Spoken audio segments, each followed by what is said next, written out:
देखिए अगर मैं बात करूं क्वेश्चन नंबर 29 की, इसमें क्या पूछा है, using SPD notation describe the orbital with the following quantum numbers. देखिए अगर मैं क्वेश्चन नंबर 29 की बात करूं 29 की, तो इसमें क्या पूछा है, हमें जो है एन और एल की वैल्यू जो है हमें गिवन है, इसमें एन की वैल्यू 1 दे रखी है और एल की वैल्यू 0। देखिए इसके लिए एन की वैल्यू 1 मतलब 1, हमें जो है ऑर्बिटल की रिप्रेजेंटेशन शो करनी है। एल की वैल्यू 0 का मतलब क्या होता है, एस ऑर्बिटल, तो ये क्या हो गया 1s ऑर्बिटल।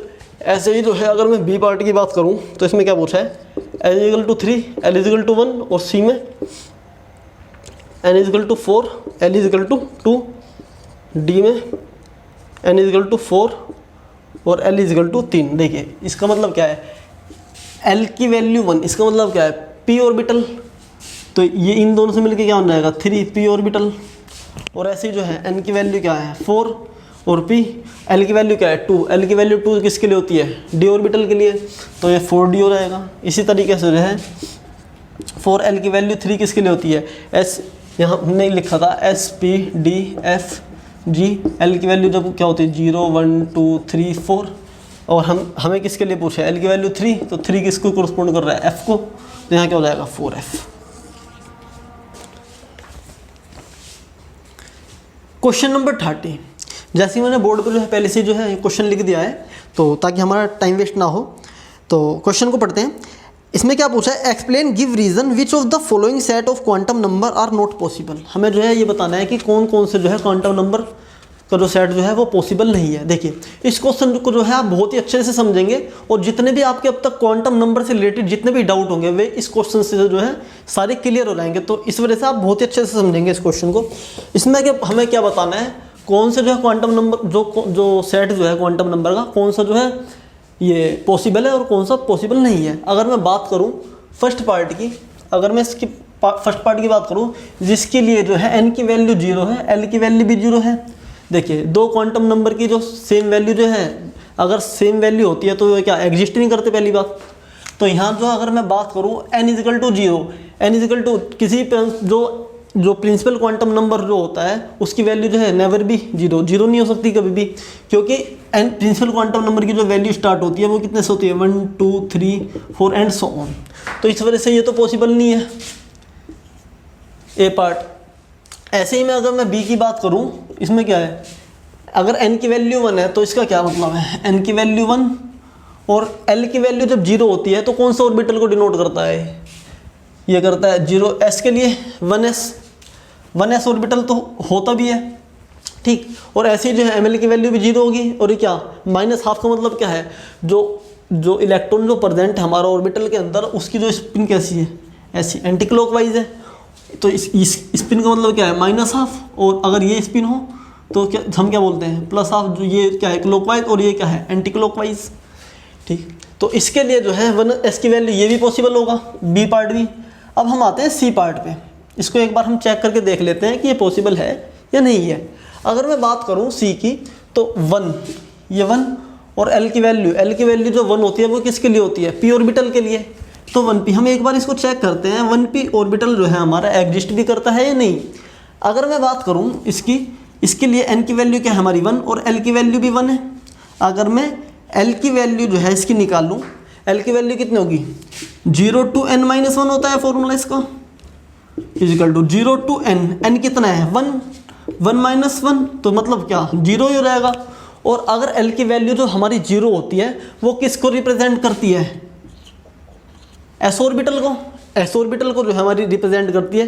तो हमें इससे ये पता चलता है कि जब हमारा n की वैल्यू 1 होगी तो उसमें कौन सा ऑर्बिटल प्रेजेंट होगा, सिर्फ s ऑर्बिटल।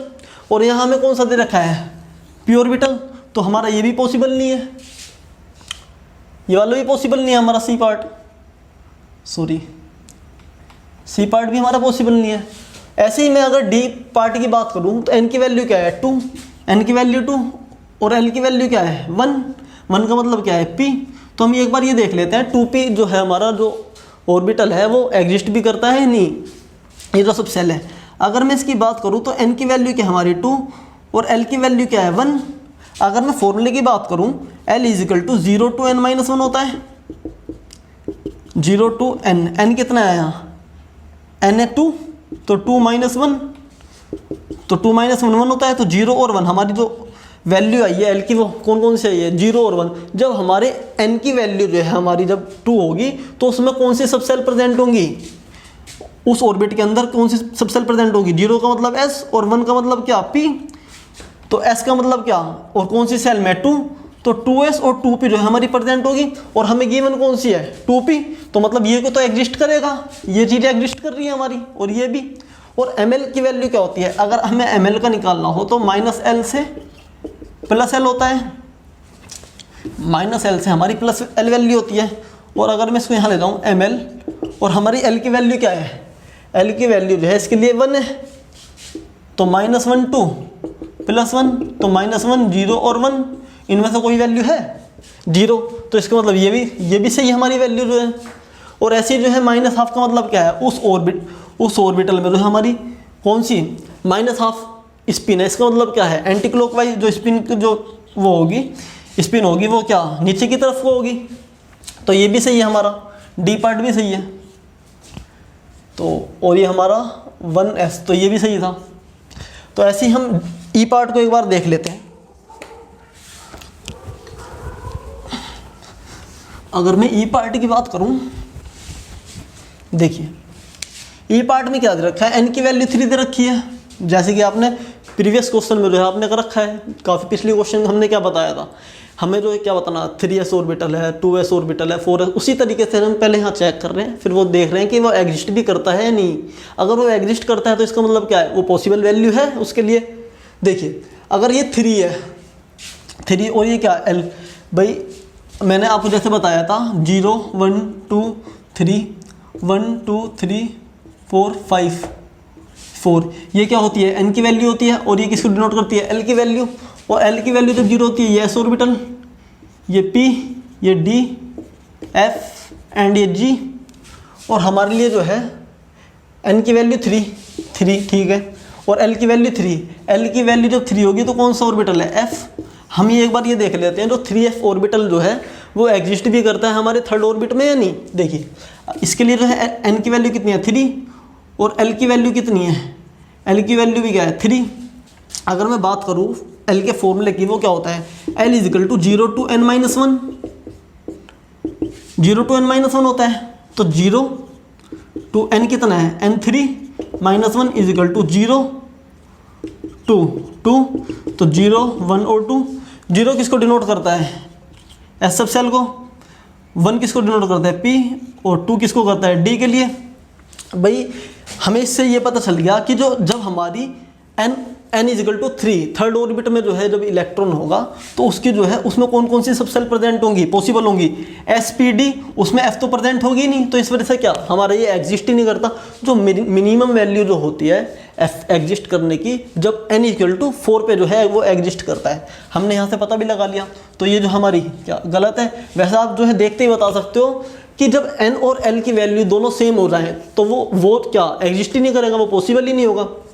अगर मैं बात करूं f पार्ट की, देखिए n की वैल्यू 3 और 1 का मतलब क्या, p। एक बार हम ये देख लेते हैं ये एग्जिस्ट करता है या नहीं करता। देखिए इसके लिए n की वैल्यू 3 और l की वैल्यू क्या, 1। अगर मैं बात करूं l के फॉर्मूले की, l क्या होता है, 0 to n - 1 और 0 to n कितना है, n3 3 - 1 2, तो ये क्या होगा 0 1 और 2। तो जब l की वैल्यू जो 0 होती है वो क्या होती है, s, और ये 1 p को, और ये क्या d को, और हमें कौन सा गिवन है, p ऑर्बिटल। तो इसका मतलब क्या है, जब n की वैल्यू जो है 3 होगी थर्ड ऑर्बिट में जो है, ये 3 सब सेल जो हमारी पॉसिबल है, इसमें p भी है और हमसे क्या p पूछा भी है। तो उसके लिए जो है अगर मैं ml की बात करूँ, देखिए हमें ये तो पता चल गया कि 3 जो है n की वैल्यू, ये भी ठीक है, ये भी ठीक है। और हम ये देख लेते हैं ml की वैल्यू जो है 0 होगी या नहीं होगी। तो ml की वैल्यू क्या होती है, -l से +l, -l to +l, -l क्या होगा, -l -1 to +1 = -1 0 और 1। तो हमारी 0 क्या है, एग्जिस्ट करती है वैल्यू, तो ये भी पॉसिबल है। और +½ का मतलब क्या है, जो हमारी इलेक्ट्रॉन की जो स्पिन होगी वो क्या होगी, अपवर्ड होगी या क्लॉकवाइज होगी, ऐसे होगी। तो इस वजह से जो है हमारा ये क्या, ये भी पॉसिबल है। तो हमारे जो पॉसिबल हैं इसमें हमसे नॉट पॉसिबल क्या पूछा था, जो हमारे पॉसिबल नहीं है, हमारे ये पॉसिबल नहीं है, अब आप देख लेना, ये पॉसिबल नहीं है ना, ये वाला भी पॉसिबल नहीं है और ये वाला पॉसिबल नहीं है, और सभी जो है पॉसिबल है। ऐसे ही जो है हम क्वेश्चन नंबर, अगर मैं 31 की बात करूं, क्वेश्चन नंबर 31 देखिए, ये होपफुली आपको अच्छे से समझ में आ गया होगा।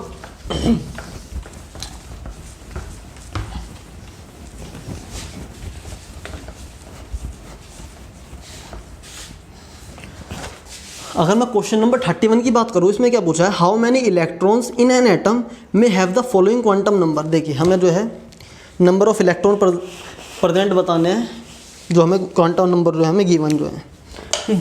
क्वेश्चन नंबर 31, अगर मैं फर्स्ट पार्ट की बात करूँ तो इसमें क्या पूछा है, n इज इक्वल टू 4 और ms इज इक्वल टू -12, और इधर अगर मैं लिख दूँ b क्या पूछा है, b पार्ट में पूछा है हमसे n इज इक्वल टू 3 और l इज इक्वल टू 0। देखिए हमें जो है इसमें नंबर ऑफ इलेक्ट्रॉन बताने हैं। अगर मैं बात करूँ, देखिए अगर n is equal to 4 value है तो हम सबसे पहले ये पता लगाते हैं कि इसमें जो सबसेल जो प्रेजेंट होंगी इस ऑर्बिट में वो कौन कौन सी प्रेजेंट होंगी, वो हम किससे पता लगाते हैं, l से। l का फॉर्मूला क्या होता है, l is equal to 0 to n-1। अगर मैं बात करूँ 0 to n कितना है 4, 4 - 1 3, तो कौन कौन सी सबसेल प्रेजेंट है 0 1 2 3। सबसे पहले जो है हम कंसेप्ट वाइज समझेंगे, फिर उसका जो है मैं आपको फॉर्मूला भी बताऊंगा ताकि आप इजीली जो है कैलकुलेट कर सकें। देखिए अगर l की वैल्यू 0 है तो इसका मतलब क्या है, s ऑर्बिटल, ये p ऑर्बिटल डिनोट करता है, ये क्या d को और ये f को। और आपको ये पता होगा तो हमारा s जो है और सबसेल होती है उसमें कितने ऑर्बिटल होते हैं, एक ऑर्बिटल होता है। p में कितने ऑर्बिटल होते हैं, 3 ऑर्बिटल होते हैं। ऐसी जो है d में कितने ऑर्बिटल होते हैं, 5 ऑर्बिटल होते हैं। और f में 7 ऑर्बिटल प्रेजेंट होते हैं।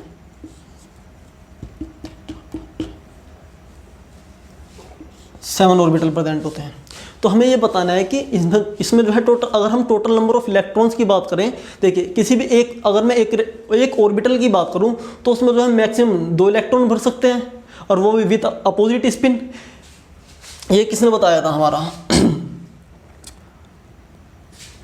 ये जो है हाँ 2 इलेक्ट्रॉन भर सकते हैं हम इसमें, तो विद अपोजिट स्पिन। अगर मैं 2 इलेक्ट्रॉन इसमें भरूँ, 2 इसमें कितने total number of orbital, total number of orbital की बात करूँ, टोटल नंबर ऑफ ऑर्बिटल कितने हो गए 16 ऑर्बिटल हो गए। अगर मैं इसको फॉर्मूले से जो है बताऊँ, ये तो भाई ये हो गया लेंथी मेथड। अगर मैं इसको फॉर्मूले से बताऊँ तो इसको क्या होगा, n का स्क्वायर, n हमारा कितना है 4, अगर हम 4 का स्क्वायर कर देंगे तभी भी क्या आएगा 16 ही आएगा। 16 ही ऑर्बिटल प्रेजेंट होंगे उस ऑर्बिट में। अगर मैं इसमें बात करूं, हमें क्या स्पिन दे रखी है, स्पिन हमें क्या भाई, हमें ऐसे ही इलेक्ट्रॉन हमें भरने हैं जिसकी स्पिन क्या हो -12 हो। -12 का मतलब क्या, नीचे की तरफ सबकी स्पिन हो। तो इसमें जो है अगर मैं जो है सब में जो है इलेक्ट्रॉन भरूं तो हमें क्या भरने हैं, नीचे की तरफ भरने हैं सारे। तो इसमें जो है हम टोटल, इस सेल में जो है हम टोटल नंबर ऑफ इलेक्ट्रॉन कितने फिल कर सकते हैं भाई, टोटल इलेक्ट्रॉन कितने फिल होंगे, टोटल इलेक्ट्रॉन तो कितने हो जाएंगे 16 इलेक्ट्रॉन, जो है हम क्या, जिनकी स्पिन जो है नीचे की तरफ होगी। ऐसे ही जो है हमने ये क्वेश्चन समझ लिया। ऐसे ही जो है अगर मैं बी पार्ट की बात करूँ, इसमें क्या पूछा है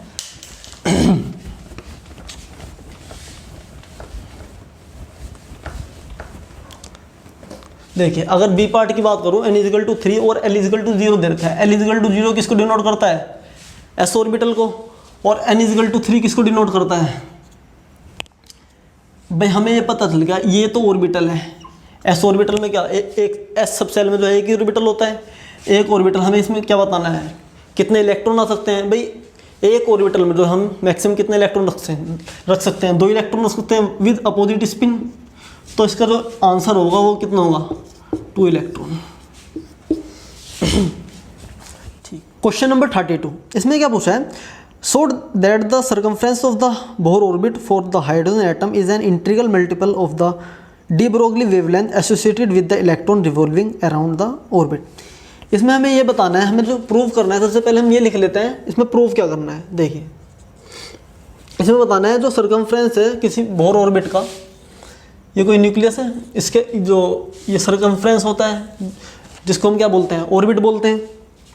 वो जो है जो टू प्रूव हमें करना है, वो क्या करना है, जो सरकमफ्रेंस क्या होता है भाई, किसी भी जो कोई सर्कल है उसका ये क्या आर रेडियस होगा उस ऑर्बिट का, और उसका जो अगर मैं सरकमफ्रेंस की बात करूँ तो वो क्या होगा 2πr इजिकल टू किसके प्रूव करना है हमें, एन लैम्डा के integral multiple of the de Broglie wavelength. ठीक है, अब हम इसको अगर इसका सॉल्यूशन करें तो इसमें हमें ये पता है कि जब हम जो बोर ऑर्बिट के जो बोर ने जो है पोस्टुलेट दिए थे उसमें से जो है एक पोस्टुलेट क्या था, उसमें पोस्टुलेट ये था जब ये यहाँ जो इलेक्ट्रॉन जो प्रेजेंट होता है हाइड्रोजन एटम में तो वो क्या रिवॉल्व करता है, जब रिवॉल्व करेगा उसका क्या कुछ ना कुछ एंगुलर मोमेंटम होगा। वो जो एंगुलर मोमेंटम जो बताया था वो क्या बताया था, वो किसके इक्वल होता है, integral multiple of the h/2π के। देखिए अगर मैं अकॉर्डिंग टू बोर पोस्टुलेट की बात करूं, पोस्टुलेट तो उसमें जो है उसने बताया था जो एंगुलर मोमेंटम वो जो होता है वो किसकी इंटीग्रल मल्टीपल होता है, integral multiple of the h/2π के, where mass of the electron, velocity of electron और रेडियस ऑफ ऑर्बिट, ये जो है रेडियस ऑफ ऑर्बिट है। ठीक है, अगर मैं बात करूं ये h जो है ये हमारा क्या प्लैंक्स कांस्टेंट है जिसकी हमें वैल्यू पता होती है 6.626 × 10⁻34 जूल सेकेंड, और यहाँ जो n जो प्रेजेंट है ये क्या है प्रिंसिपल क्वांटम नंबर। ठीक, प्रिंसिपल क्वांटम नंबर, तो हमें जो है हमें बोर पोस्टुलेट से जो है हमें ये पता चल गया। ठीक है, according to the de Broglie, according to de Broglie equation, तो उसने जो इक्वेशन दी थी उसने क्या दी थी, वो क्या दी थी, lambda is equal to h/mv where mv is the momentum, ये इक्वेशन है। और मैं इसको अगर रीअरेंज करने की बात करूँ तो इसको क्या लिख सकते हैं, mv इजिकल टू h/में लैम्डा। हम जो है अगर यहाँ से mv की जो वैल्यू यहाँ से उठा के जो है अगर हम यहाँ पुट कर दें तो ये क्या हो जाएगी, h/,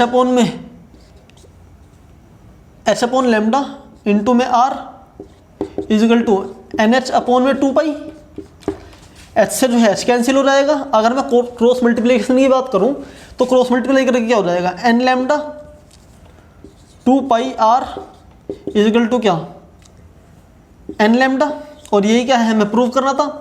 इसका मतलब क्या हुआ, जो इलेक्ट्रॉन जो हमारा जो घूम रहा है इस ऑर्बिट में वो किसके इंटीग्रल मल्टीपल होगा, वेवलेंथ के। तो यही हमें जो है प्रूव करना था। ठीक, ऐसे ही जो है अगर मैं क्वेश्चन नंबर 33 की बात करूं,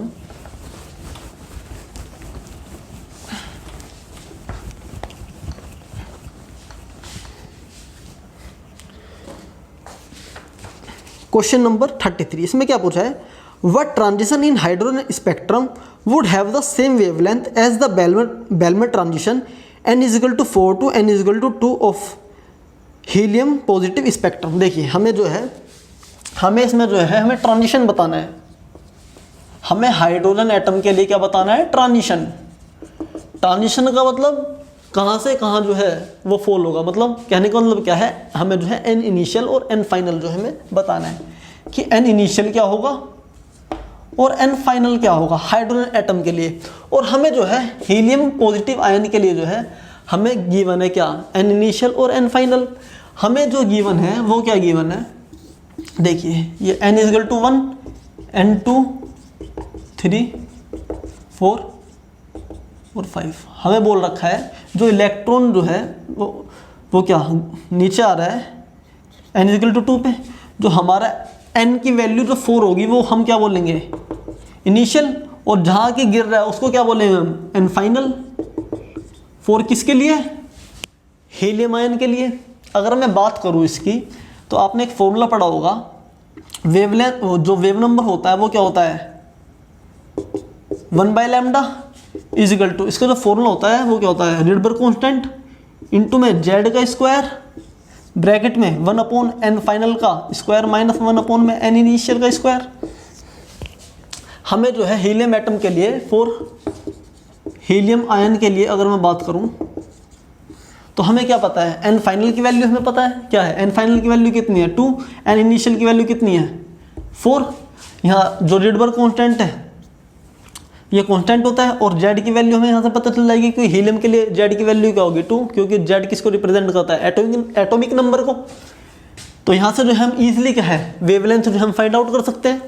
देखिए अगर मैं वेवलेंथ की बात करूँ 1/λ इजिकल टू आर एच को जो है अगर मैं आर लिख देता हूँ, और जेड की वैल्यू क्या है जेड, तो 2 का स्क्वायर और 1 अपॉन में एन फाइनल कितना है 2 का स्क्वायर माइनस एन इनिशियल 4 का स्क्वायर, तो 1/λ equal to R Z is are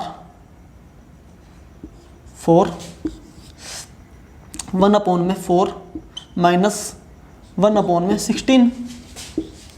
अगर मैं इसकी बात करूँ 1/λ इजिकल टू 4r 16 4 माइनस 1, और इसको तो सोल्व करने के बाद जो वैल्यू हमारी आती है 1/λ इजिकल टू 4r 3/16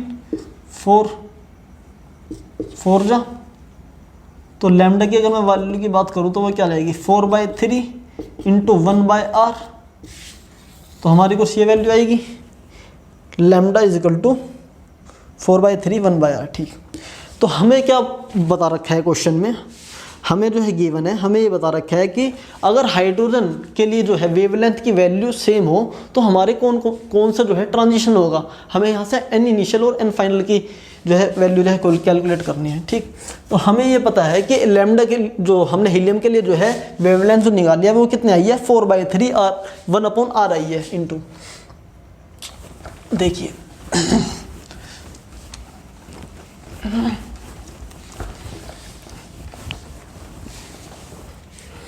देखिए अगर मैं बात करूं फॉर हाइड्रोजन एटम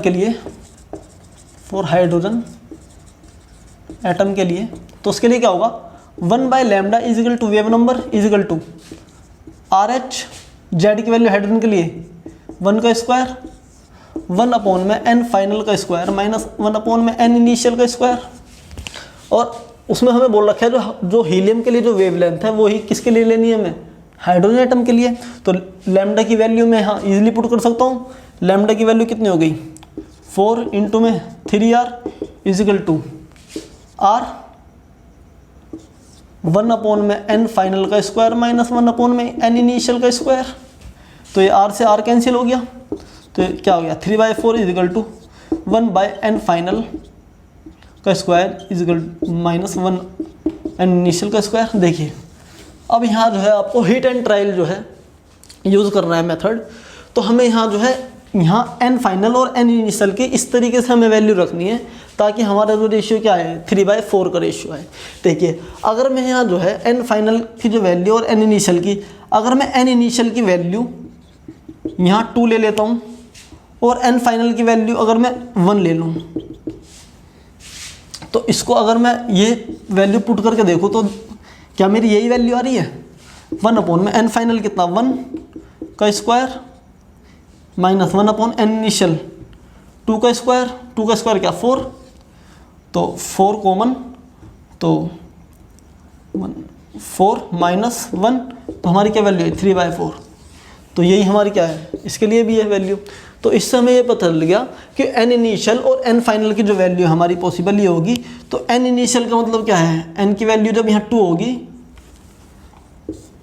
जब n की वैल्यू यहाँ 1 और n की वैल्यू यहाँ 2, तो n इनिशियल का यहाँ से जो है इलेक्ट्रॉन कहाँ आएगा यहाँ, तो ये क्या इसे क्या बोलते हैं लाइमन सीरीज, और इसको क्या बोलते हैं बेलमर सीरीज। तो n इजिकल टू 2 से जो है जो इलेक्ट्रॉन जो है फॉलो के कहाँ गिरेगा n इजिकल टू 1 पर। इसी तरीके से जो है हमें क्वेश्चन नंबर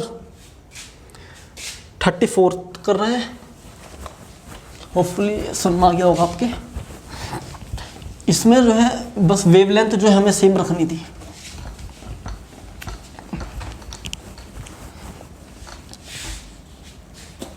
देखिए अगर मैं क्वेश्चन नंबर 34 की बात करूं, इसमें क्या पूछा है calculate the energy required for the process.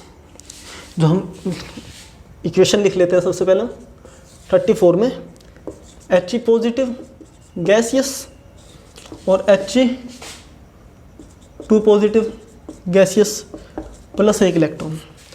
इसमें हमें बताना है the ionisation energy for the atom in ground state. देखिए हमें आयनाइजेशन एनर्जी जो है हाइड्रोजन की दे रखी है, कितनी होती है, कितनी दे रखी है 2.18 इंटू 10⁻⁻18 जूल पर एटम। हमें एनर्जी गिवन है किसके लिए, हाइड्रोजन एटम के लिए। और हमें जो है इसके लिए जो है हमें क्या निकालनी है, हमें इसके लिए कैलकुलेट करनी है एनर्जी। तो इस प्रोसेस के लिए कितनी एनर्जी हमें रिक्वायर्ड होगी। देखिए अगर मैं बात करूँ He पॉजिटिव, तो इसका जो है अगर मैं इलेक्ट्रॉनिक कन्फिग्रेशन की बात करूँ तो इसके लिए इलेक्ट्रॉनिक कन्फिग्रेशन अगर मैं हीलियम की बात करूँ तो ये क्या होती है 1s2।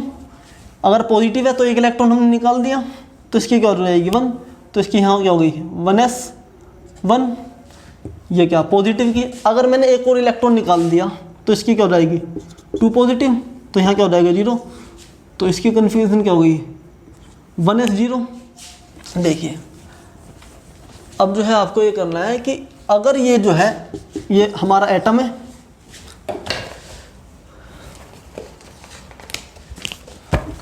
यहाँ जो है हमारा ये हीलियम का एटम है, यहाँ हीलियम का एटम है, और ये क्या, ये हमारी क्या सेल है, ऑर्बिट है। अगर मैं n=1 और यहाँ n=2 n=3 की बात करूँ, ठीक है, तो हमारा जो इलेक्ट्रॉन प्रेजेंट है किस में, फर्स्ट ऑर्बिट में प्रेजेंट है, तो इलेक्ट्रॉन यहाँ प्रेजेंट है। तो हमें जो है इस इलेक्ट्रॉन को अगर हमें रिमूव करना है बाहर, तो इसमें n इनिशियल और n फाइनल हमारी वैल्यू क्या होंगी। अगर हम इस इलेक्ट्रॉन को हम n यहाँ से बाहर निकाल रहे हैं तो इनिशियल तो वैल्यू यही, तो n इनिशियल कितनी हुई 1, और n फाइनल जो होगी वो कितनी होगी इन्फिनिटी। इसका यूज़ करते हुए जो है हमें यहाँ वैल्यू निकालनी है। देखिए अगर मैं एनर्जी डिफरेंस निकालूँ E final minus E initial equal to, E final कितना होता है, ई फाइनल जो है हमारी जो वैल्यू होती है, देखिए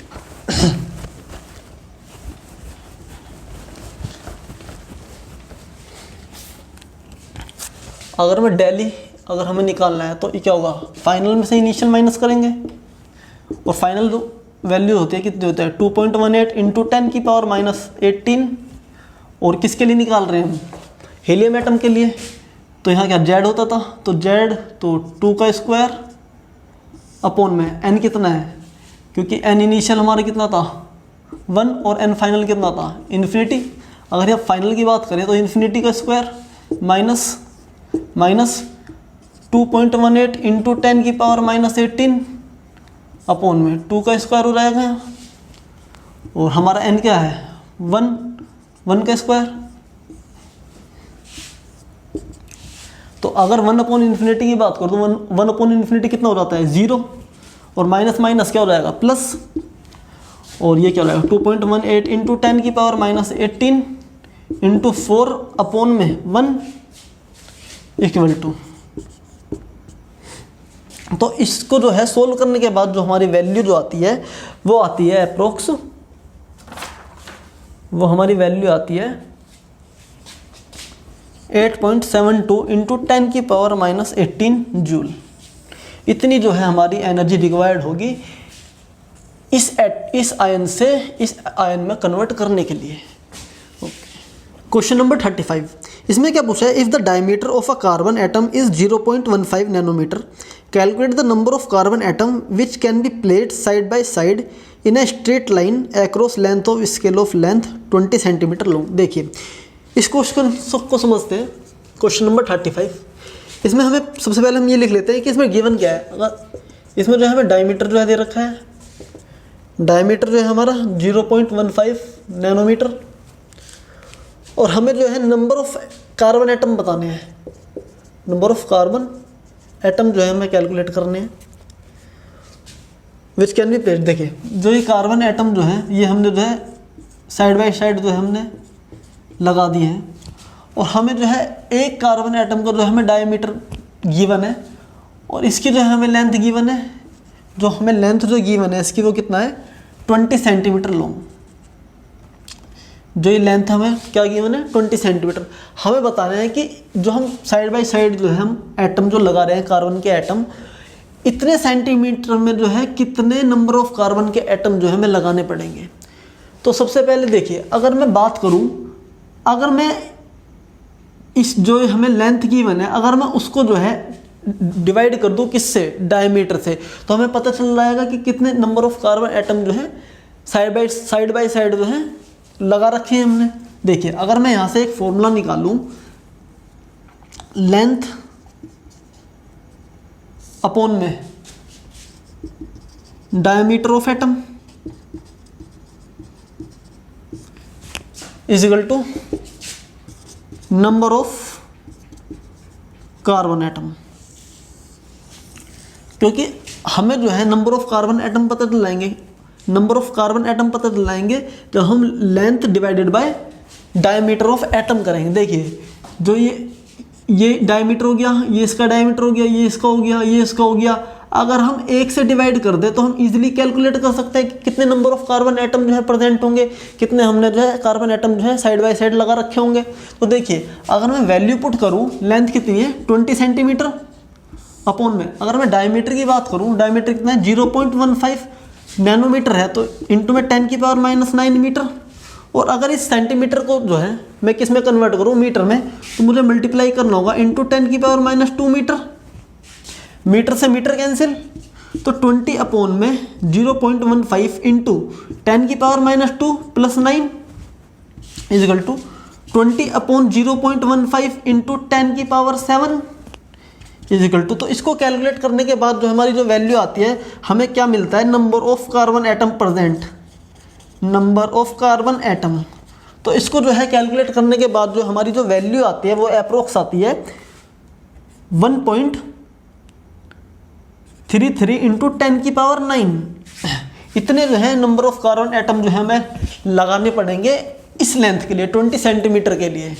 ऐसे ही सेम इसी कंसेप्ट पे जो है नेक्स्ट क्वेश्चन है, उसको देखते हैं। देखिए इसमें जो है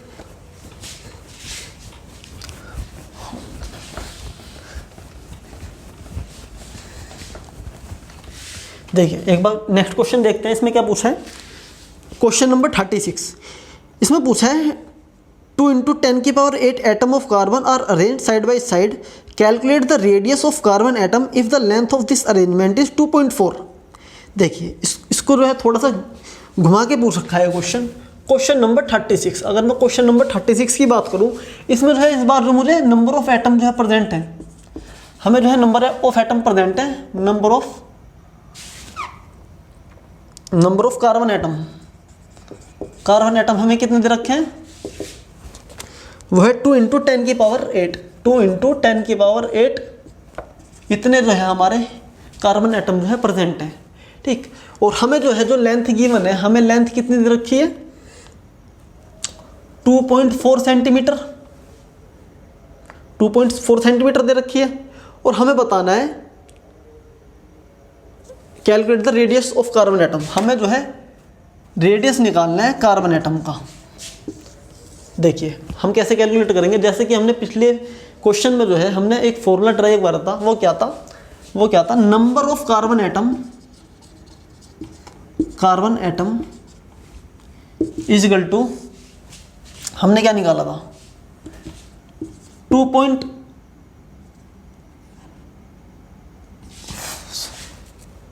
जो हमने जो निकाला था वो क्या था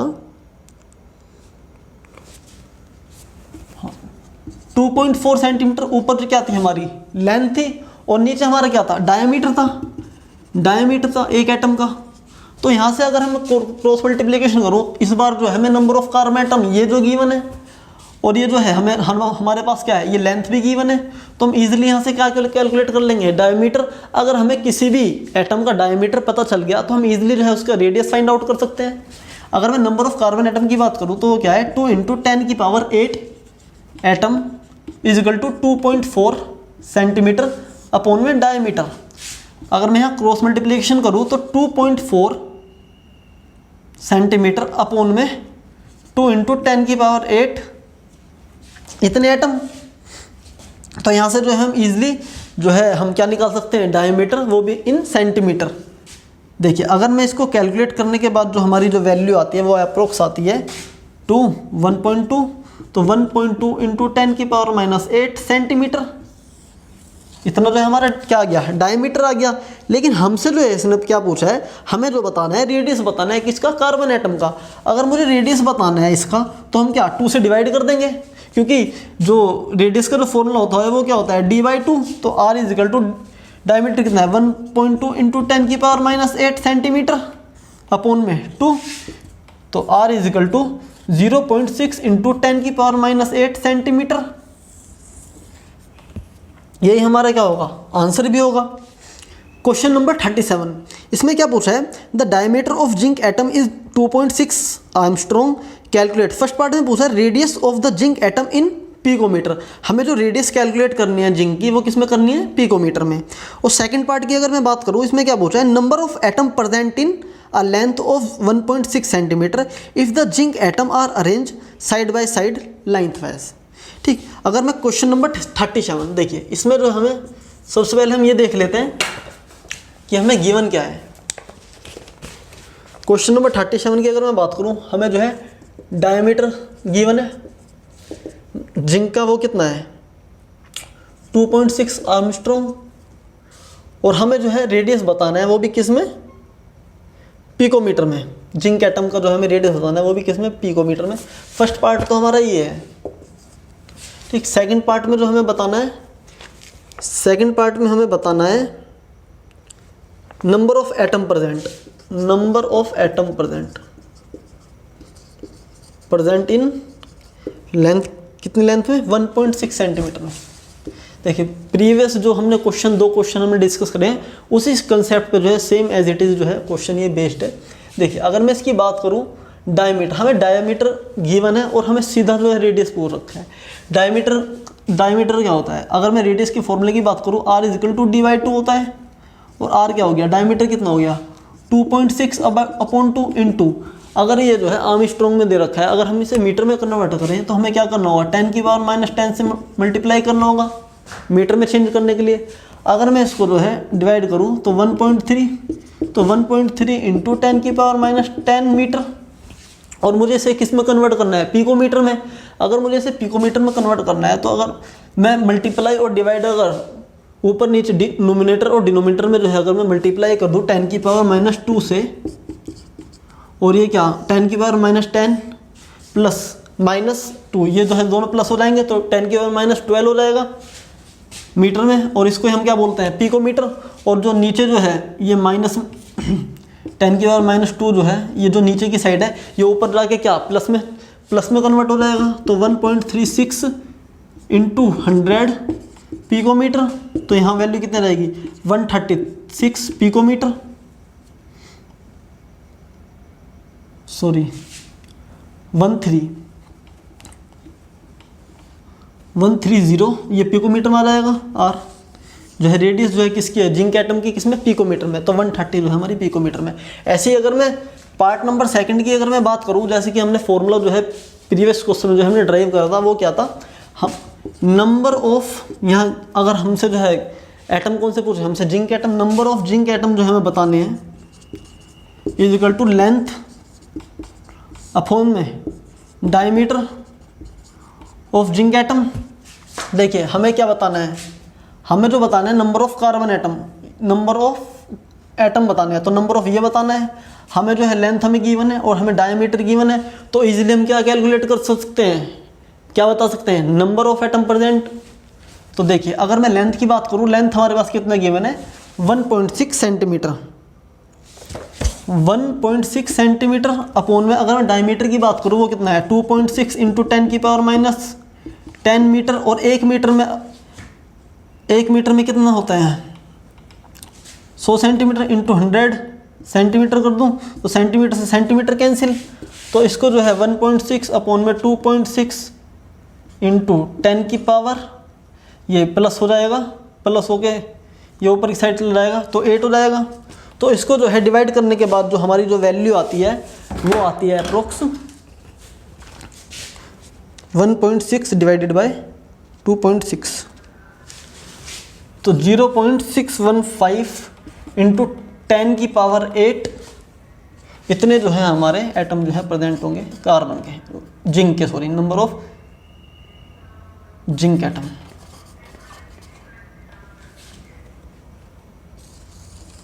10 की पावर 0.615 इंटू 10 की पावर 8 एटम। देखिए अगर हम प्रोसीड करें क्वेश्चन नंबर 38 की तरफ, तो 38 में क्या पूछा है,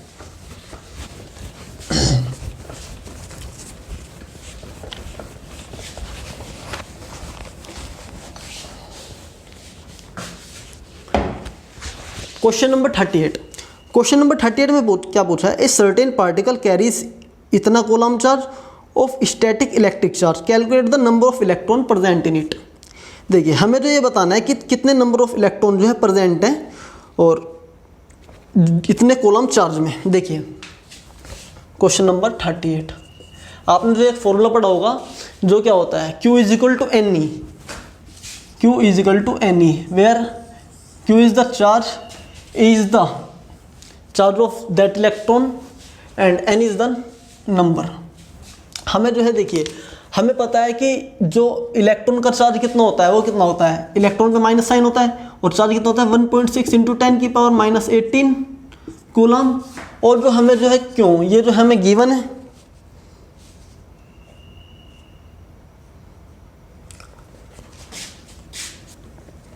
(2.5 इंटू 10 की पावर माइनस 16 कूलम। देखिए अगर हमें नंबर बताना है तो इस माइनस साइन का कोई सिग्निफिकेंस नहीं है।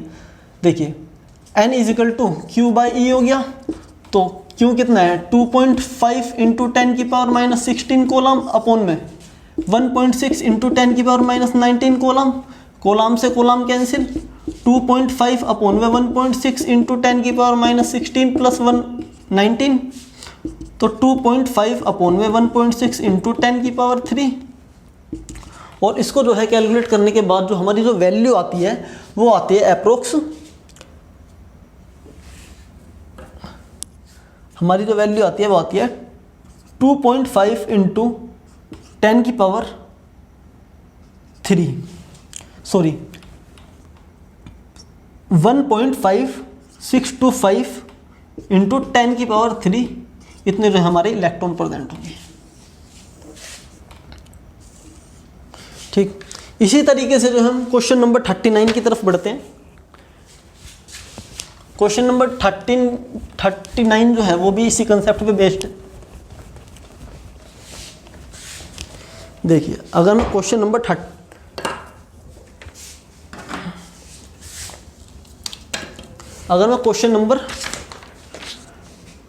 39 की बात करूँ, इसमें क्या पूछ रहा है, in Millikan experiment static electric charge on the oil drop has been obtained by shining X ray, if the static electric charge on oil drop is इतना, calculate the number of electron present in it on it. देखिए जैसे कि आपने जो है Millikan experiment में हमने क्या पढ़ा था, उसमें हम क्या बताया था, वो जो हमें बताता है कि किसी भी इलेक्ट्रॉन पर जो है कितना चार्ज है, वो हमें चार्ज बताता है मेनली। ठीक है, उसमें क्या था कि उसमें जो है एक ये डब्बा था और यहाँ क्या है, यहाँ एक्सरे रे जो है यहाँ से पास हो रही थी और यहाँ ये क्या था, एटोमाइज़र था जिससे जो है ऑयल ड्रॉप जो है डाली जा रही थी, और यहाँ छोटा सा एक होल था जिससे जो है ऑयल ड्रॉप जो है हमारी पास हो रही थी। और जो हमारी जो एक्सरे जो है एक्सरे की बीम जो हमारी डाली गई अंदर की तरफ जिसमें गैस प्रेजेंट थी, वो टकरा के जो है हमारे इलेक्ट्रॉन जो है प्रोड्यूस कर रही थी। जो इलेक्ट्रॉन जो हमारे प्रोड्यूस हो रहे थे वो जो है इस ऑयल ड्रॉप पर जो है आके स्टिक हो रहे थे।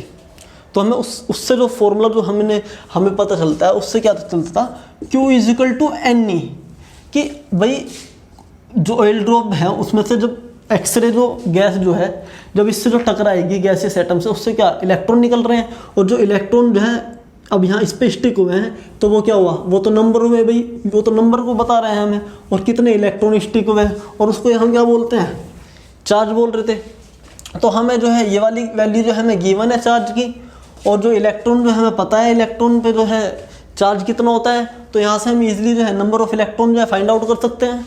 देखिए अगर मैं बात करूँ क्वेश्चन की, इसमें क्या गिवन है, देखिए क्यू की वैल्यू कितनी दे रखी है 1.282 इंटू 10 की power minus 18 coulomb is equal to n into में माइनस 1.6 इंटू 10 की पावर माइनस 19 कूलम।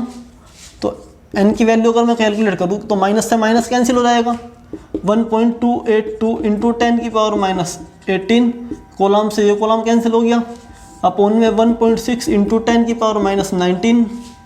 तो n की वैल्यू जो है यहाँ से कैलकुलेट करने के बाद जो आती है देखिए, तो 1.28 अपोन में 1.6 इंटू ये ऊपर की साइड जाके क्या हो जाएगा प्लस में, तो 10, तो n की वैल्यू क्या आ जाएगी 12.8 अपोन में 1.6। तो इसको जो है n की वैल्यू कैलकुलेट करने के बाद जो हमारी अप्रोक्स आती है वो आती है 8। तो इतने नंबर ऑफ इलेक्ट्रॉन जो है हमारे प्रेजेंट होंगे।